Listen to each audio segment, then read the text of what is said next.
જગારા મારે ને ઓલા મહેલ ઝાંખા લાગે, આ ઝૂંપડું જગારા મારે. સંતોષ.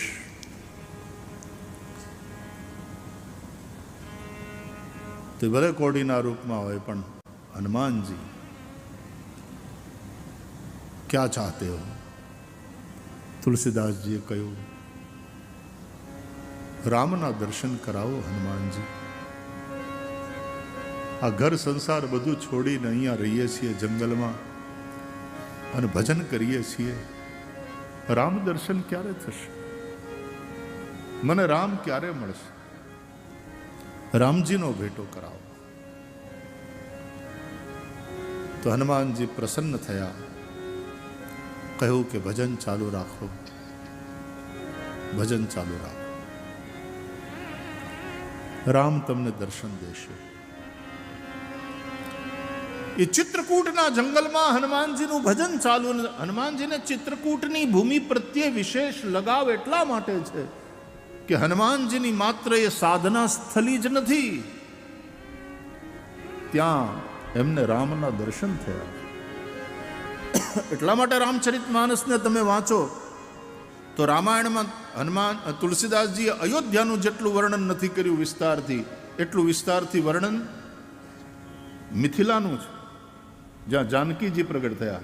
જાનકીદાસજી બાબુ, જાનકીજીના પ્રાગટ્યની ભૂમિ, એ મિથિલાનું વિશેષ વર્ણન કર્યું. અને જેટલું મિથિલાનું વર્ણન નથી કર્યું તુલસીદાસજીએ, એટલું ચિત્રકૂટનું વર્ણન કર્યું છે. કારણ કે ચિત્રકૂટની ભૂમિ તુલસીદાસજીની સાધના સ્થલી રહી છે અને સિદ્ધિ પણ, એટલે પ્રભુના દર્શન રૂપી સિદ્ધિ ત્યાં મળી.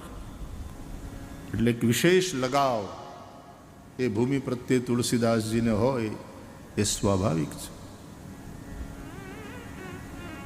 ભજન કરે છે તુલસીદાસજી. હનુમાનજીના વચનોમાં વિશ્વાસ છે. એકવાર પોતાની કુટિયામાંથી રોજના નિયમ પ્રમાણે નીકળ્યા, મંદાકિનીમાં સ્નાન કર્યું. સ્નાન કરીને પાછા આવે છે. ભજન વધતું ગયું. ભગવાનના દર્શનની પ્યાસ પણ એ ઝંખના વધતી ગઈ. સ્નાન કરીને પાછા પોતાની કુટિયા તરફ જાય છે. નિત્ય નિયમ પ્રમાણે સાધનામાં બેસવાનું છે, ભજનમાં બેસવાનું છે. અને એમાં જંગલમાં ઘોડા ઉપર સવાર થઈને બે રાજકુમારને જતા જોયા.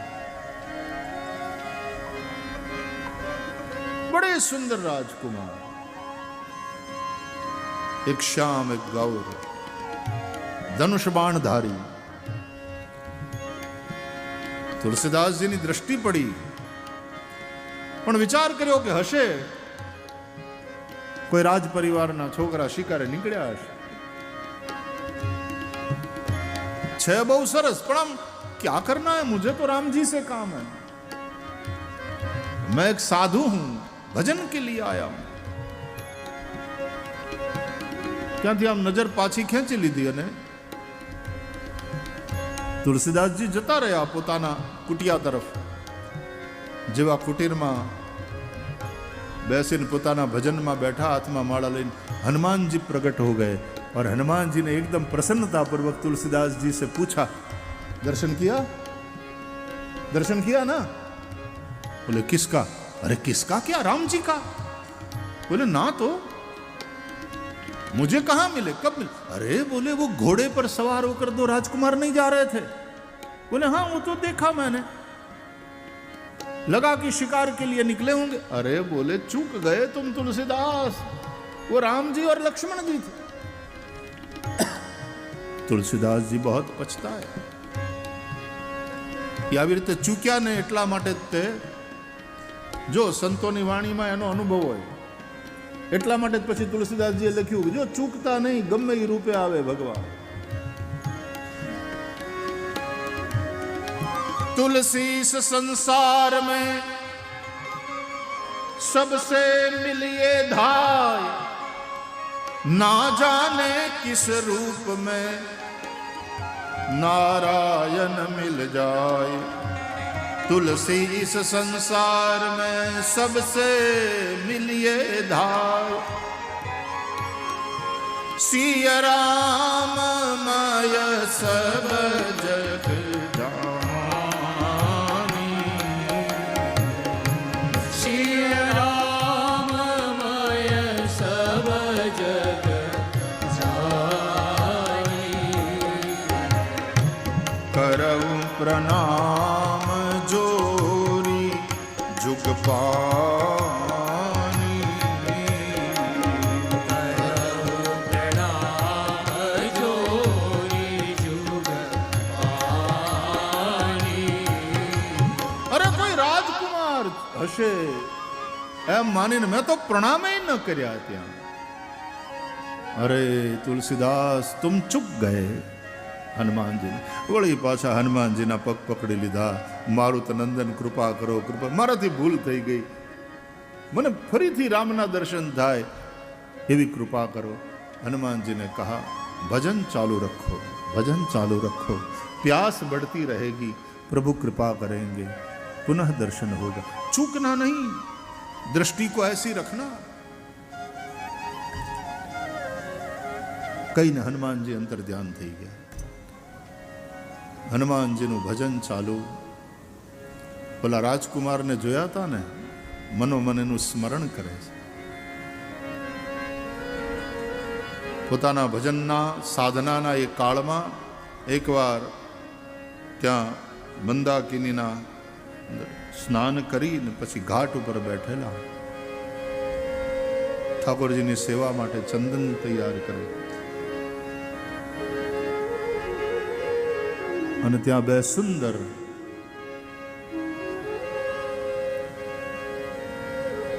યુવા પુરુષો આવ્યા. બધા લોકો પ્રસાદીનું ચંદન, સાધુ પુરુષ બેઠા, બાપુ અમને કરો ને જરા, બાપા આશીર્વાદ આપો, અમને તિલક કરો, અમને તિલક કરો. આવતા રહેતા હોય ને સાધુઓ બધાને તિલક કરે. આજે ચંદન ઉતાર્યું અને બે સુંદર યુવક આવ્યા. हमको भी चंदन करिए, तिलक करिए. આમ કરીને ઉભા રહે. હનુમાનજીને તુલસીદાસજીને એમ થયું કે જેમ બધા આવે રોજ એમાં જે અમૃત કામ જ ને, એટલે પણ તીર્થની અંદર નદીને કિનારે કે કુંડના પગથિયે બેઠા હોય બ્રાહ્મણો, અન્ય બધા આવે ને ત્યાં હવને તિલક કરે ને ઓલા દક્ષિણાના પૈસા મૂકે ત્યાં. એવું બધું આપણે તીર્થોમાં જોઈએ તો ત્યાં આજ આપણી પરંપરા છે. તિલક કરે, ચાંદલા કરે. તો બંને આવ્યા. મહારાજજી તિલક કરીએ. એકદમ મીઠી વાણી સાંભળી અને જામ તિલક કરવા જાય. કેટલા સુંદર પુરુષ છે, કેટલા સુંદર આ કિશોર. તિલક કરે પણ હનુમાનજીને એમ થયું કે ચૂકી જાય, પાછા ચૂકી જાય. એક પોપટના રૂપમાં આવ્યા હનુમાન.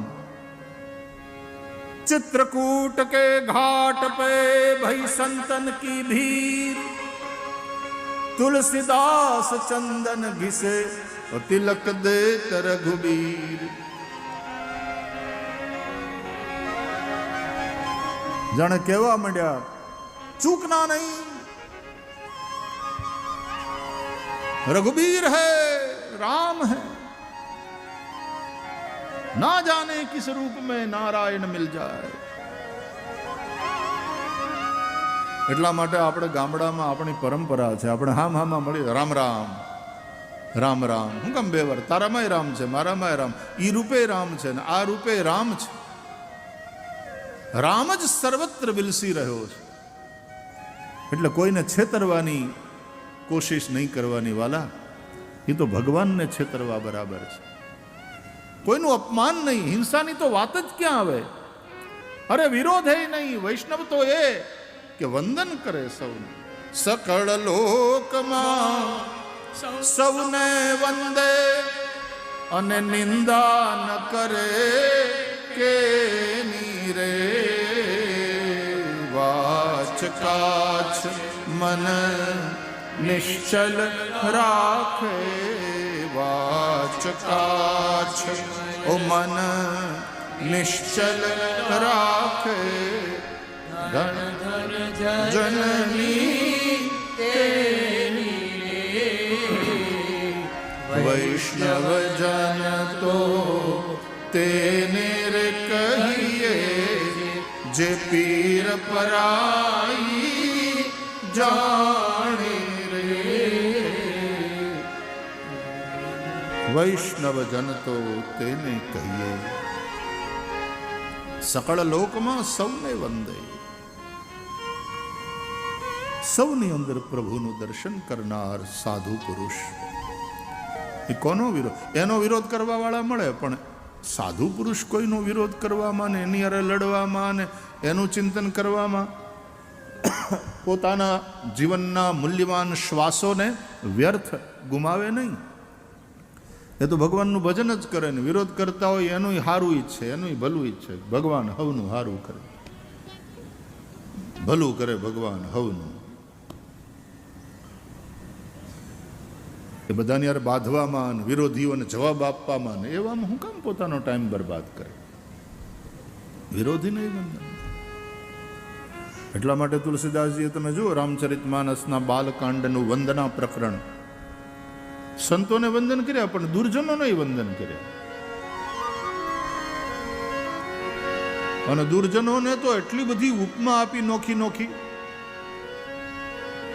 એને પૃથ્વીરાજ સમાન સમજીને વંદન કરું છું. બોલો કેમ? તો કે પૃથ્વીરાજાએ 1000 કાન માગ્યા હતા ભગવાન પાસે. કેમ? તો 2 કાનથી કથા સાંભળતા એને ધરવ નહોતો થતો, સંતોષ નહોતો થતો, તો 1000 કાન માગ્યા.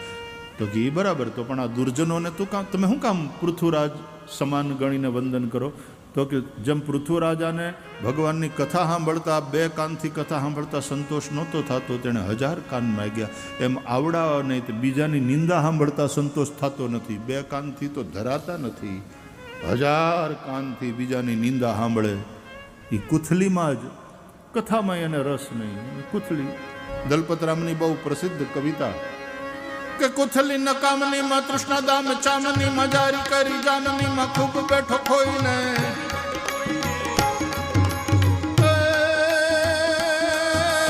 કુથલી નકામની માં તૃષ્ણા દામ ચામની માં જારી કરી જાનની માં ખૂબ બેઠો ખોઈને જમવા જમાડવામાં બીજાનું બગાડવામાં એક પૈસો આપવામાં આવ્યો નહીં કોઈને.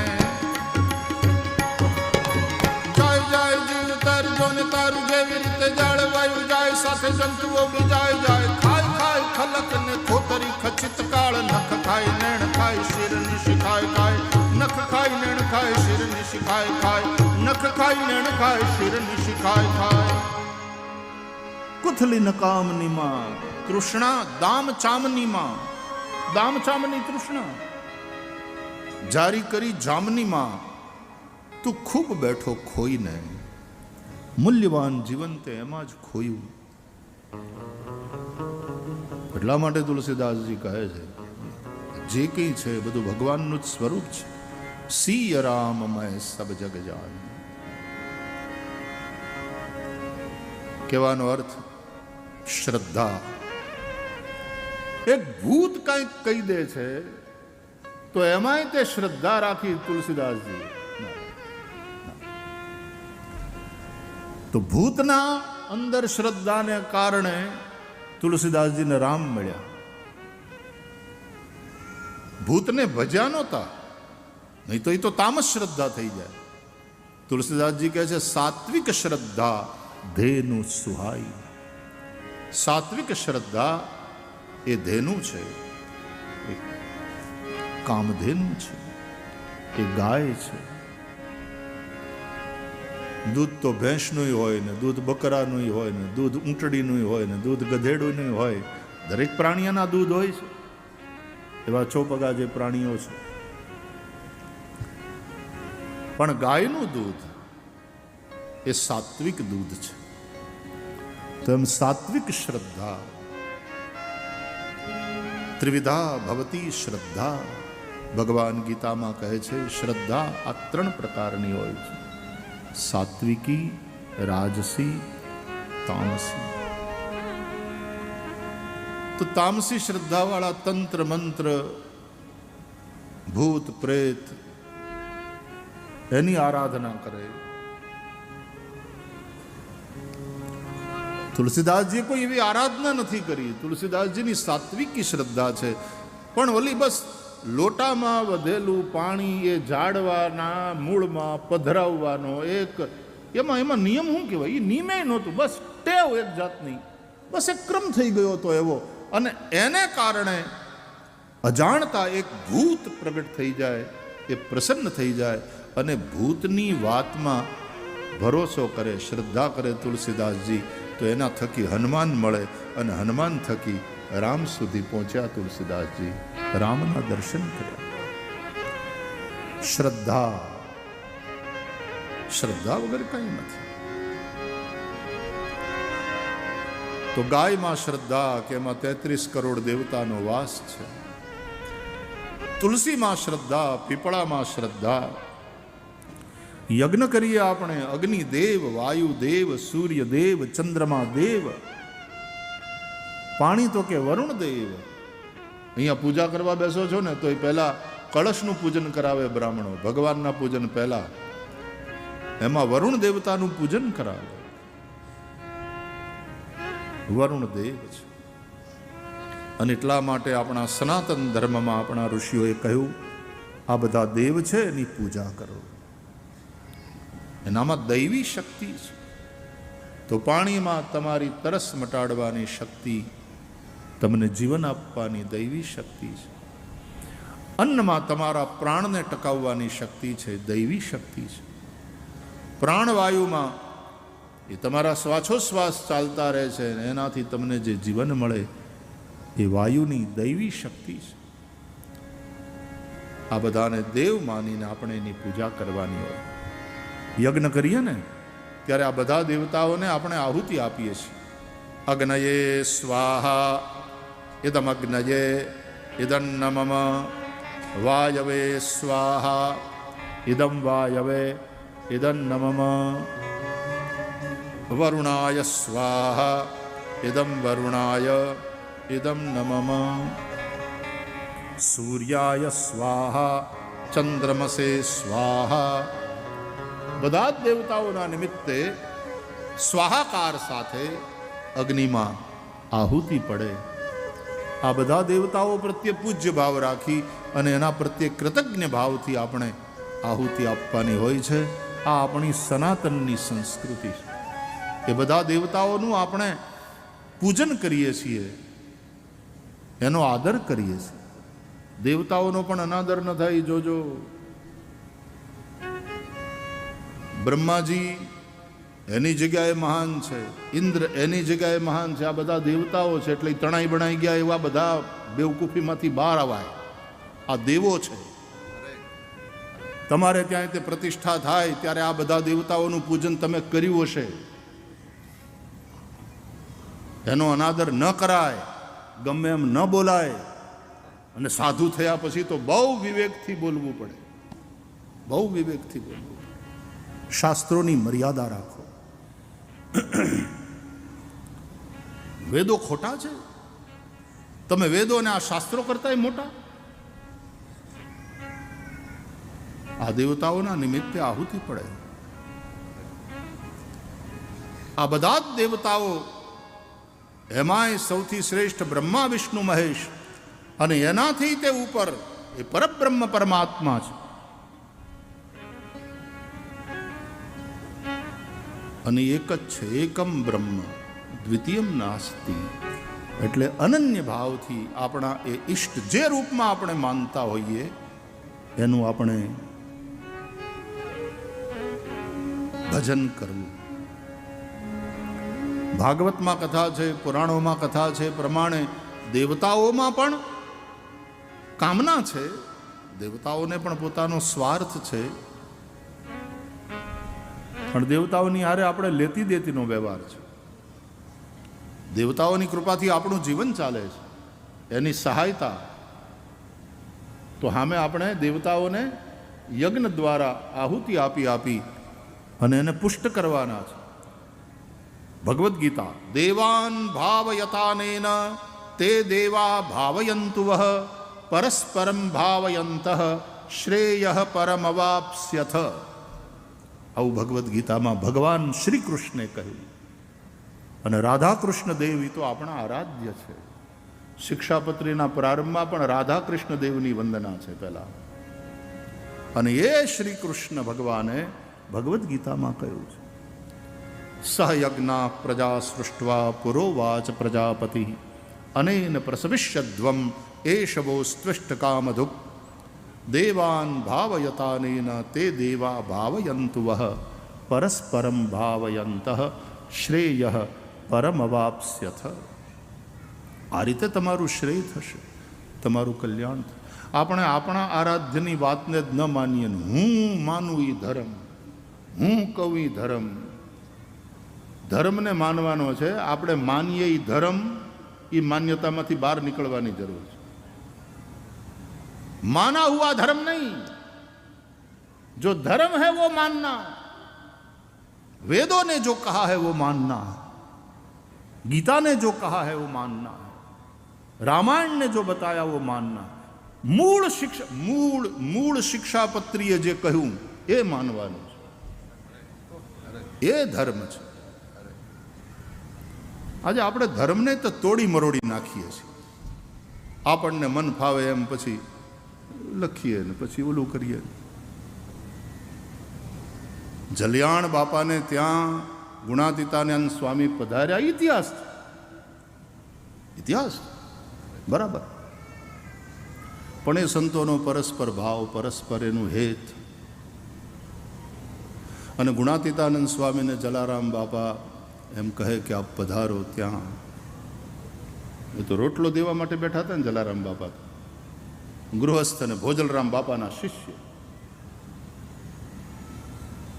પોતાના ગુરુની આજ્ઞા, રોટલો નહીં ખૂટે, જા ખવડાવ બેટા બધાને. અને પોતાના સદગુરુના એ ભરોસે જે અન્ન ક્ષેત્ર આજ દી સુધી હાલે. અને આજ દી સુધી હાલે એ તો બરાબર, એક પૈસો લીધા વગર હાલે. ત્યાં પૈસો મૂકવાની મનાઈ. આ ભરોસો. અને કોઈ ભૂખ્યું ન જાય.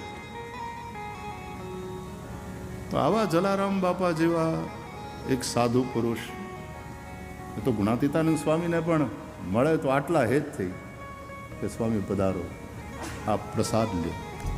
અને ગુણાતીતાનંદ સ્વામી પધારે પણ ખરા, એ પ્રસાદ પણ લે. અને સ્વાભાવિક રીતે, અરે બ્રાહ્મણ દયા પ્રભુની કરવા જાય ને અને કોક આમ ચપટી લોટ આપે, એના બોઘરામાં નાખે, તોય બ્રાહ્મણ સ્વસ્તિ કહીને આશીર્વાદ આપે છે. સાધુ તમારે ત્યાં આવે એટલે એ કાંઈ મફતનો રોટલો ખાઈને જાય નહીં, એ તો આશીર્વાદ આપવાના જ. પણ જલારામ બાપાએ એ ભાવ જે પ્રગટ કર્યો ગુણાતીતાનંદ સ્વામી પ્રત્યે, એમાં જલારામ બાપાનો ભાવ, એક ગૃહસ્થ સાધુ પુરુષનો ભાવ પણ પ્રગટ થાય. પરસ્પરમ ભાવયંત. આપણે હું કામ વિવાદ કરીએ છીએ ખબર નહીં. ચોપડા હાચા લખજો, હાચા લખજો. ઇતિહાસ છે, ઇતિહાસ છે, એ હાવ સાચી વાત. પણ એક ઐતિહાસિક તથ્ય હોય છે અને એક એની પાછળનું સત્ય હોય છે. એક વાત કરીને પછી મારી વાત પૂરી કરું. આમાં કાંઈ હું ખાલી તથ્યની અને સત્યની વચ્ચે હું ફરક હોય છે એના માટે ખાલી આ વાત કરું છું. એક ઠેકાણે હવે અમારે કથામાં ક્યાંક જવાનું હોય, ક્યાંક કોઈ કાર્યક્રમમાં જવાનું હોય તો ગાડીઓ તો તમારી હોય, તમે લઈને આવો, તમે લઈ જાઓ, તમે મૂકી જાઓ, આ બધું તમે કરતા હો. તો એક જ દિવસનું પેલું હતું કાંઈક ને મારે એ લોકોએ પ્લેનની વ્યવસ્થા કરી, વળી સુખી માણસ એટલે પ્રાઇવેટ પ્લેનની વ્યવસ્થા કરી. એટલે કે આમાં તમે આવી જજો અને પછી એ જ પ્લેન પાછું તમને મૂકી જશે. ભલે જે રીતે વ્યવસ્થા હોય એ રીતે.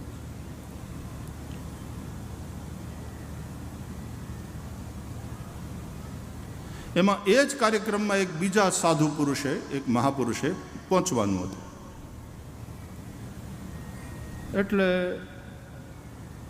મને ત્યાંથી પાછો ફોન આવ્યો કે તમે જે પ્લેનમાં આવો છો એમાં જો જગ્યા હોય તો આમને પણ હારે લેતા આવો તો એ પણ પહોંચી જાય. મેં કીધું એરોપ્લેને ઉડવાનું છે, કોકે પ્લેનની વ્યવસ્થા કરીને, આપણે ના પાડવાવાળા કોણ, કોઈ સવાલ જ નહોતો. મેં કીધું હા હા જરૂર, એમાં હું વાંધો. એટલે એ સાથે આવ્યા, પહોંચે. જો ફરીથી કહું છું કે આમાં આનો ઓલી રીતે અર્થ નહીં કરતા, પણ તથ્ય અને સત્યની વચ્ચે શું ફરક છે. એટલે અમારા કોઈ ભક્તે એ વ્યવસ્થા કરેલી પ્લેનની અને ત્યાં પહોંચવાનું હતું. એમાં આયોજકોનો ફોન આવ્યો કે આમને પણ લેતા હોય. બિલકુલ 2 સીટ બીજી વધારાની છે, વધારે સત્સંગ થતો જશે, વાતો કરતાં કરતાં જઈશું. પહોંચ્યા, જ્યાં જવાનું હતું ત્યાં લેન્ડ થયા. તો એમણે ખૂબ પ્રચાર પ્રસાર કરેલો, આવે છે પ્લેનથી આવે છે. તો એરપોર્ટ ઉપર 500 માણસ, એમના બધા શિષ્યો ભક્તો. તો એમણે એમને રિસીવ કર્યા ને હું એક બાજુથી પછી કે બાપુ પછી હું ત્યાં મળું આપને. મહાપુરુષ બાપુ એટલે આપણે અહીંયાના નહોતા, ટૂંકામાં યુપી બાજુની વાત છે. મેં કીધું મહારાજજી હું તમને ત્યાં મળું છું, અહીંયા ઘણા બધા આપના ભક્તો આવ્યા છે, આપ મળીને પછી આપ આવો. એટલે હું નીકળી ગયો. અને પછી એ બધા ભક્તોએ ઓલાનો વાંક નહીં બચાડવાનો, ભક્તોએ એ રીતનો પ્રચાર કર્યો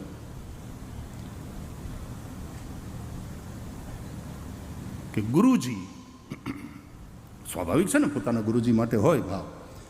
ગુરુજી પ્રાઇવેટ પ્લેનથી પધાર્યા. સેંકડોની સંખ્યામાં ભક્તોએ સ્વાગત કર્યું ગુરુજીનું એરપોર્ટ ઉપર. સાથે ભાઈશ્રી પણ હતા. ગુરુજી એમને પણ લેતા આવ્યા.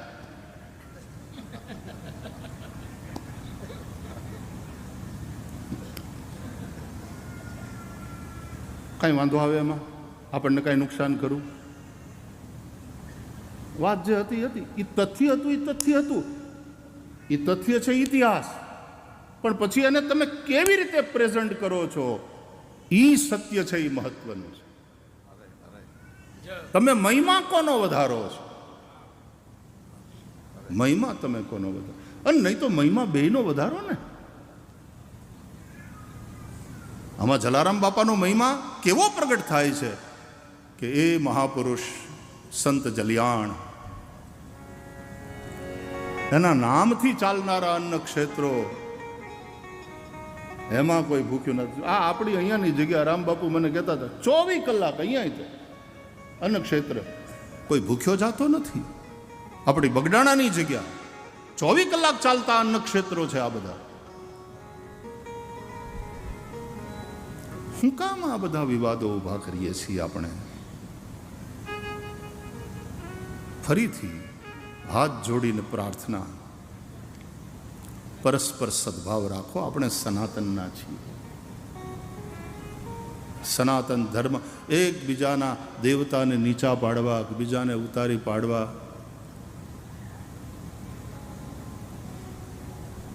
સર્વ હોય તો હું સર્વોપરી કહેવાઉં ને. સર્વ વગર સર્વોપરી ક્યાંથી? એટલે સર્વને સાથે તો રાખવા પડે. પણ એમાં એનો વાંધો નહીં. હું ફરીથી કહું છું કે આપણને આપણા ઈષ્ટ પ્રત્યે અનન્ય ભાવ હોવો જોઈએ. ભક્તિમાં અનન્યતા અને જ્ઞાનમાં સમતા, સમાનતા, સમદ્રષ્ટિ.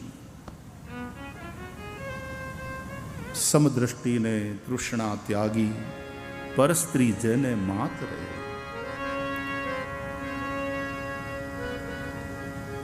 ભક્તિમાં અનન્યતા, પણ કોઈને ઉતારી નહીં પાડવાના. એ બધા ભગવાનના, મારા ઈષ્ટના જ રૂપ છે. તુલસીદાસજી કહે છે સિય રામમય સબ જગ જાની. એવો ઘણીવાર તમારો ભાવ નથી પણ ન પણ હોય, તમે સાચા હશો, પણ જે રીતે પ્રેઝન્ટેશન થાય છે, અને ભાવની વાત કરું તો ત્યાં ક્યાંક ગડબડ તો છે જ, એટલે રિપીટેશન થાય છે આ વસ્તુનું.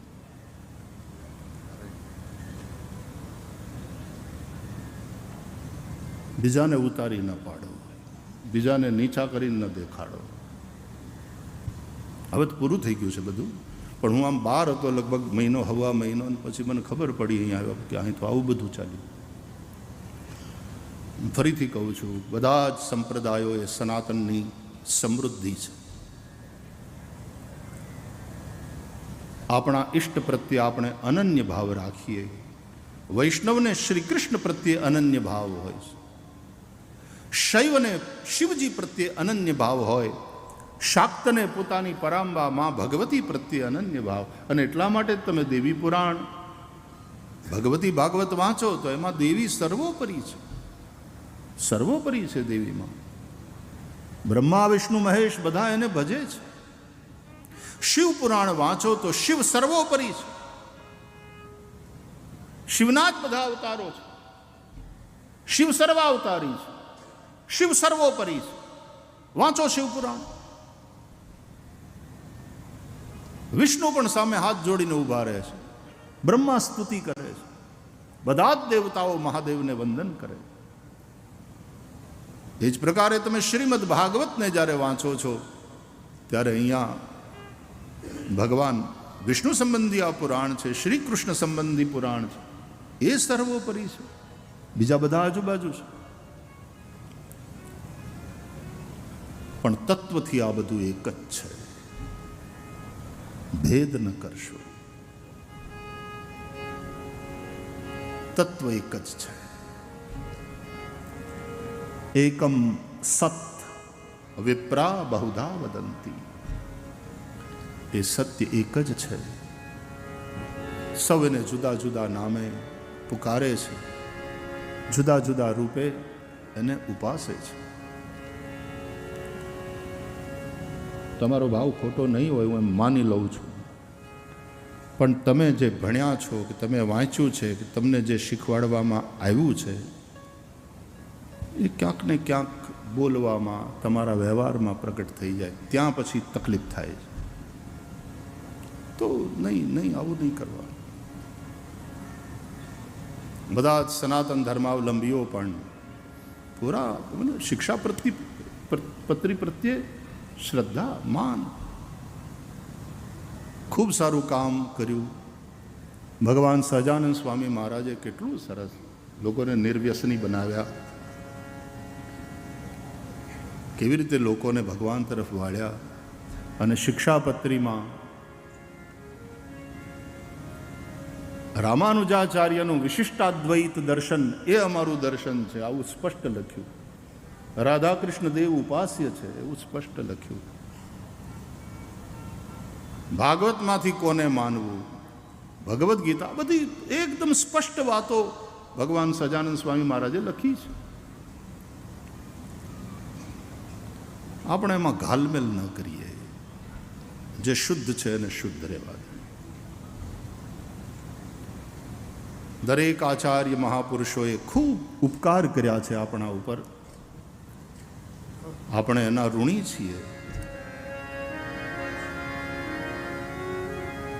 શ્રી આદ્ય શંકરાચાર્ય ભગવાન હોય, ભગવાન રામાનુજાચાર્ય હોય, મહાપ્રભુ શ્રી વલ્લભાચાર્યજી મહારાજ હોય, નિંબાર્કાચાર્યજી હોય, મધ્વાચાર્યજી હોય,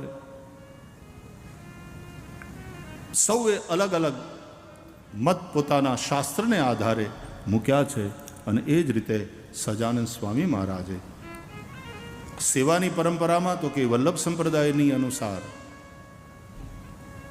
દર્શન, બોલે રામાનુજાચાર્યજીનું જે વિશિષ્ટાદ્વૈત દર્શન છે એ અમને માન્ય છે. આવું સ્પષ્ટ બધું માર્ગદર્શન સહજાનંદ સ્વામી મહારાજે કર્યું છે.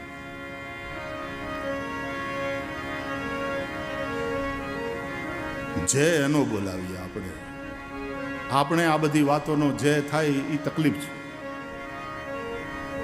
બોલ લક્ષ્મીનારાયણ દેવની જય, રાધા કૃષ્ણ દેવની જય, નરનારાયણ દેવની જય, દ્વારકાધીશ ભગવાનની જય, શ્રી વૃંદાવન વિહારી લાલની જય, સહજાનંદ સ્વામી મહારાજની જય.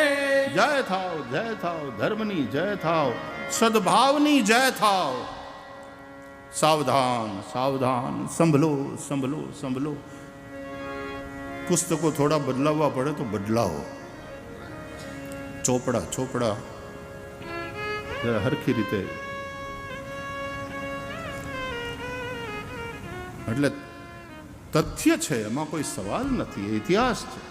અને કેટલી સરસ વાત કહેવાય કે ગુણાનિતાન સ્વામી પધારે, જલારામ બાપા એને પોતાને ત્યાં અન્ન ક્ષેત્રમાં લઈ જઈ પ્રસાદ. આ આપણી ગૃહસ્થોની પરંપરા, ગૃહસ્થ ભક્તોની, ગૃહસ્થ સંતોની પરંપરા. કેવા વિરક્ત સંતો પ્રત્યે અનુરાગ. બાપુ પધારો, સ્વામી પધારો, આપ પ્રસાદ લે. અને ત્યાં પ્રસાદ લે ને સામેવાળાનો એવો ભાવ જુએ એટલે સાધુ પુરુષ આશીર્વાદ પણ આપે. પણ આપણે જો એમ બતાવવાની કોશિશ કરીએ કે આ બધું અમારે લીધે, ત્યાં તકલીફ થાય. તકલીફ ત્યાં છે, બીજો વાંધો નથી, ભાવમાં કંઈ વાંધો નથી. એટલે વારંવાર ભૂલ નહીં કરો યાર, વારંવાર હાથ જોડીને પ્રણામ સાથે પ્રાર્થના.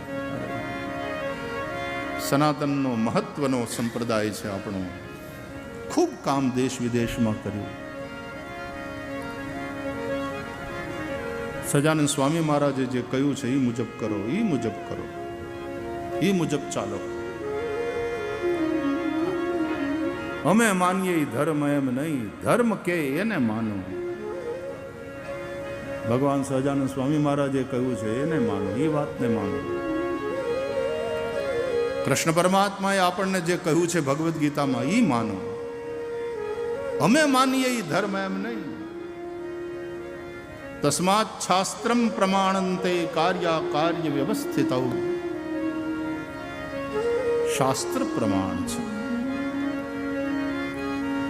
અને ભગવદ્ ગીતા એકમ શાસ્ત્રમ દેવકી પુત્ર ગીતમ.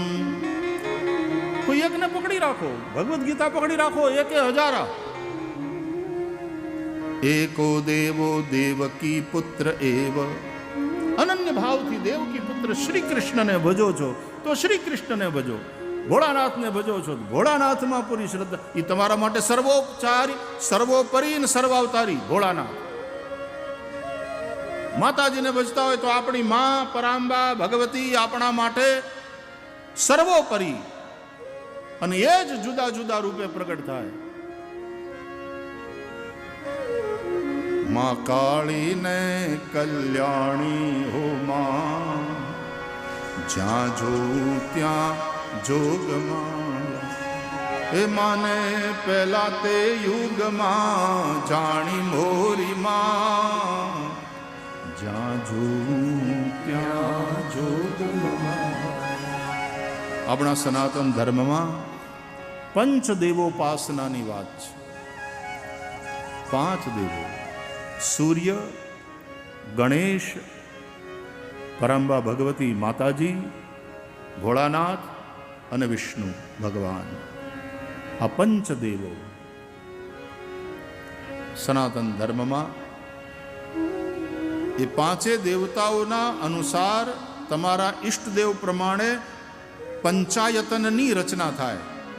સૂર્ય પંચાયતન, ગણેશ પંચાયતન, દેવી પંચાયતન, શિવ પંચાયતન, વિષ્ણુ પંચાયતન હોય તો આ 5 મૂર્તિ. પણ સૂર્ય પંચાયતનની રચનામાં સૂર્યનારાયણ વચ્ચે ઈષ્ટ. આપણે સુરત દેવળ, અમને સૂર્યનારાયણને ભજનારા આપણા આ ક્ષત્રિયો, સૂર્યનારાયણને ભજનારા. ભગવાન રામ સૂર્યવંશમાં પ્રગટ થયા છે. એ સૂર્યના મંદિરો છે આપણે ત્યાં. સૂર્યની ઉપાસના કેન્દ્ર સ્થાને. પણ એમાં પછી સૂર્ય વચ્ચે હોય તો એક બાજુ ગણેશ, એક બાજુ માતાજી, એક બાજુ શિવજી અને એક બાજુ વિષ્ણુ. એ ચારેય પાછા હારવાર હોય ત્યારે સૂર્ય પંચાયતન થાય. ગણેશ પંચાયતનમાં તો ગણપતિ બાપાની મૂર્તિ વચ્ચે આવે અને એમાં આ બાજુ માતાજી, એના પાછા નિયમ છે કે ક્યાં માતાજી કઈ બાજુ આવશે, શિવજી કઈ બાજુ મુકાશે, અહીંયા ગણેશની સ્થાપના કઈ બાજુ થશે, અહીંયા વિષ્ણુની સ્થાપના કઈ બાજુ થશે. માતાજી વચ્ચે આવે એટલે દેવી પંચાયતનની રચના થાય. એ જ રીતે શિવ પંચાયતન હોય તો શિવ વચ્ચે, શિવ સર્વોપરી અને શિવ સર્વાવતારી.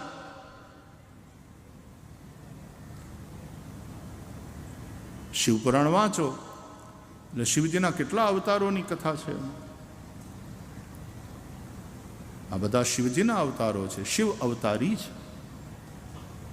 કૃષ્ણ પરમાત્મા ભાગવત વાંચો તો આ બધા અવતારોની કથા, 24 અવતારોની કથા. અને એમાં વૈષ્ણવો એમ કહે કે કૃષ્ણ અવતાર નથી, કૃષ્ણ અવતારી છે. એટલે કે બધા અવતારોનો અવતાર, એટલે કે સર્વોપરી, એટલે કે સર્વાવતારી કૃષ્ણ પરમાત્મા, રાધા કૃષ્ણ દેવ. કૃષ્ણને ભજનારા માટે સર્વાવતારી, સર્વોપરી. કારણ કે કૃષ્ણ પરમાત્મા કહે છે અનન્યાંશ્ચિંતયંતો મામ યે જનાઃ પર્યુપાસતે તેષાં નિત્યાભિયુક્તાનાં યોગક્ષેમં વહામ્યહમ. તમારા માટે તમારા ઈષ્ટ સર્વોપરી છે, તમારા માટે તમારા ઈષ્ટ સર્વાવતારી છે. એ જ રીતે વિષ્ણુ પંચાયતનની રચના થાય તો આપણા સનાતન ધર્મમાં આ પંચદેવની ઉપાસનાનું મહત્વ છે. અને એમાંથી એકેને કાઢી નાખો ને, તમે તમારી મનમાની કરો અને તમે એકેને કાઢી નાખો કે આ હટાવો, આપણે આ માતાજીને હટાવો, તો આપણા ઈષ્ટ હોય ને એ જ આપણી સામે ક્યાં ગયા, દેવીમાં ક્યાં, પેલા કેમ કાઢી નાખ્યા, કેમ હટાવે, એ દેવ નારાજ થાય.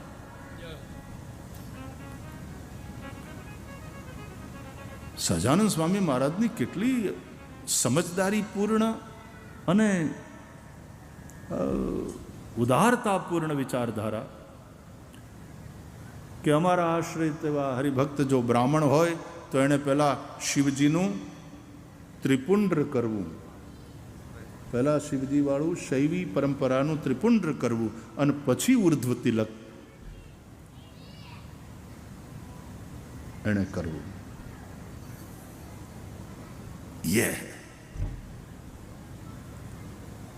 આપણા મહાપુરુષો પ્રત્યે વફાદાર રહી, એમની વાણી એના પ્રત્યે વફાદાર રહી અને આપણે સાધના કરવાની છે, શ્રદ્ધા રાખવાની છે.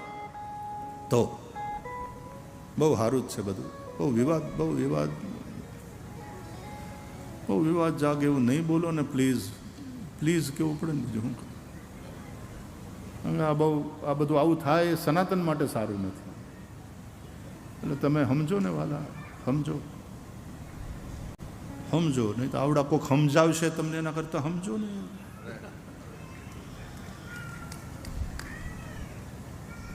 સમજો.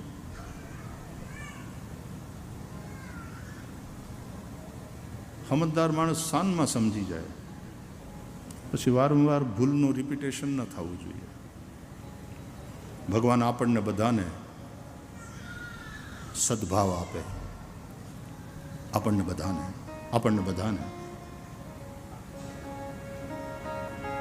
તમે સમજાય છે ને હું આજે બોલું છું? આપણને બધાને